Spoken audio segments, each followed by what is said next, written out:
Are we there yet? We are making the turn now. It's the last house on the left, in case you forgot. It is the only house for miles, Dad. This morning I saw Last House on the Left, which was a remake of a 1972 film directed by Wes Craven, also called Last House on the Left. Now, Wes Craven's film was kind of a remake of a 1960 film called The Virgin Spring, which was directed by Ingmar Bergman. This remake was directed by some Greek guy named Dennis Iliadis, who had only really directed another feature called Hardcore in 2004.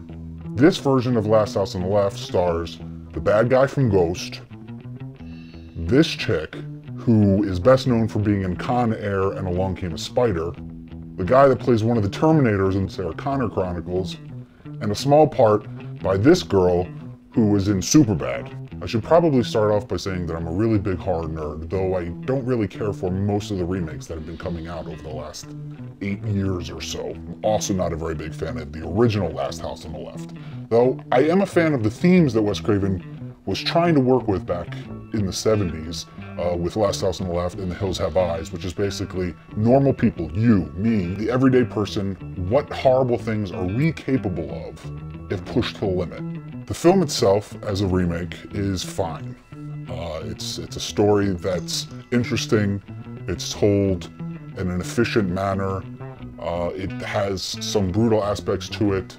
There's a rape scene that's uncomfortable, though I have yet to run into a rape scene that's not uncomfortable. Actually, the thing that I find most disturbing about the film are these gratuitous bra and panty shots of the daughter in the beginning of the film, before anything even goes down.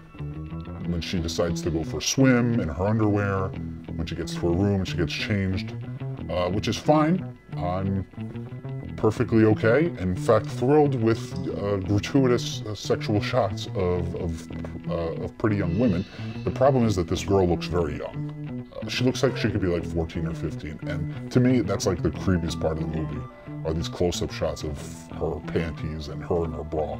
I do find that this film is not nearly as brutal as the original. There are a lot of things about the original Last House on the Left that I think are effective.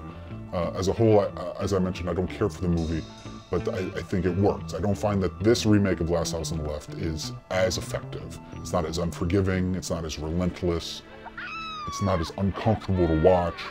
There's some really messed up stuff in the original one.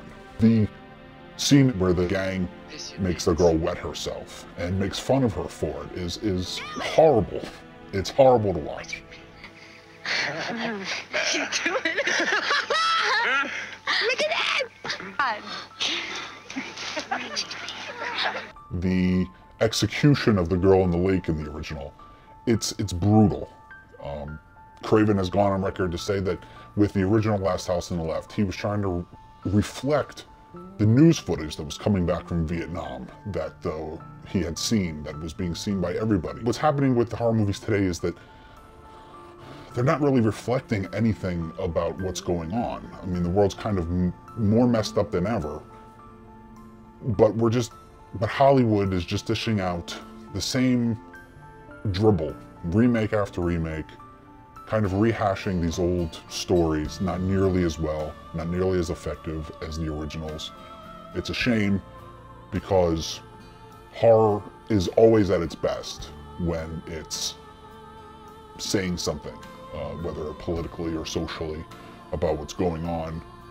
And one could argue that art and film, horror movies, are always going to be a product of their times.